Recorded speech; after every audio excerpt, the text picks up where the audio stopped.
All right, everybody, welcome back to 4:44 p.m. I've got another video for you here. This one's going to be on the proper way to remove a Seiko diver bezel, SKX diver bezel, that is. This is actually my son's watch that I'm going to be modding for him. Done my own SKX 007, but when I did mine, I actually had the whole thing Cerakoted, so I wasn't too concerned about any minor scratches that might occur when removing the bezel, and I was following the guides that are out there available on YouTube and other sources for how to remove a SKX diver bezel.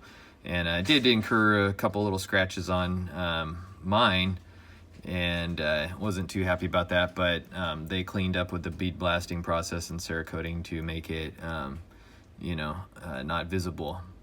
Find guides like this on the internet on how to remove the Seiko dive watch bezel.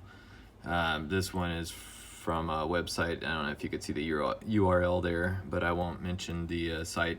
There's other places you can find it. If you search on YouTube for how to remove a Seiko diver bezel, you'll find people's videos on how to do it, and all of them are wrong. You'll find on, like the one I just showed you on the guide on the browser there on my MacBook, was, they all say, even the ones on YouTube say to use a knife similar to this one with a sharp edge, and then they tell you what you want to do is you want to take tape and try and slide it in between the lug and the bezel right there and the cases. So wrap it around so it doesn't come off, and then you're going to want to apply pressure to the bezel and try to wiggle this knife into the slot between the bezel and the case, and then you're going to want to twist it down upward towards you so that it pops the bezel off. What you'll find happens is that doesn't work. This knife and all the others that you'll find like it don't fit in there, and they just get marred up, as well as marring up your case. As you can see here, there is a scratch on this brand new watch from following these guides. So I've had to figure out a different way that works and is what I would consider the proper way to do it, which is what I'm going to show you now. You're going to want to get one of these case back remover knives, and make sure that it's stainless steel.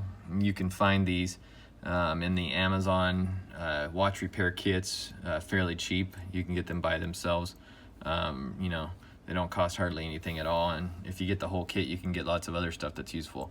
But as you can see, it's very thin on the edge compared to this one, which is much thicker and has the angle that you got to try and wiggle in there, which ends up causing scratching. So this is garbage right here. Do is take this knife, and I'll show you. I'm going to put some tape over here just to keep from scratching this up, and I'm going to put some tape on the case here to keep from scratching that up, just in case it slips. But this is going to be the best way to take off a Seiko diver. Okay, so got tape right here on the watch and tape on the case back, just to expose that little slot that we're going to put the case remover knife in. So you're going to want to take it. You can hear it when it goes against the crack there. Just going to wiggle it so it goes down in there. Now it's in the gap between there.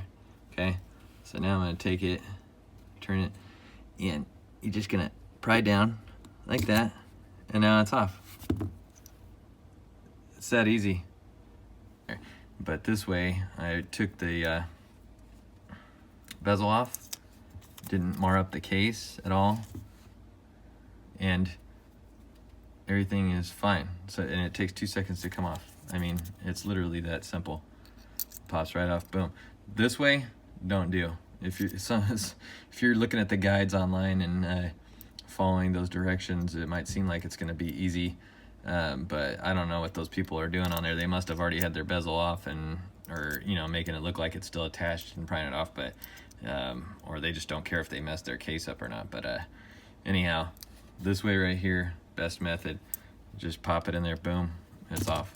All right, hope that helps. Thanks for watching. Bye.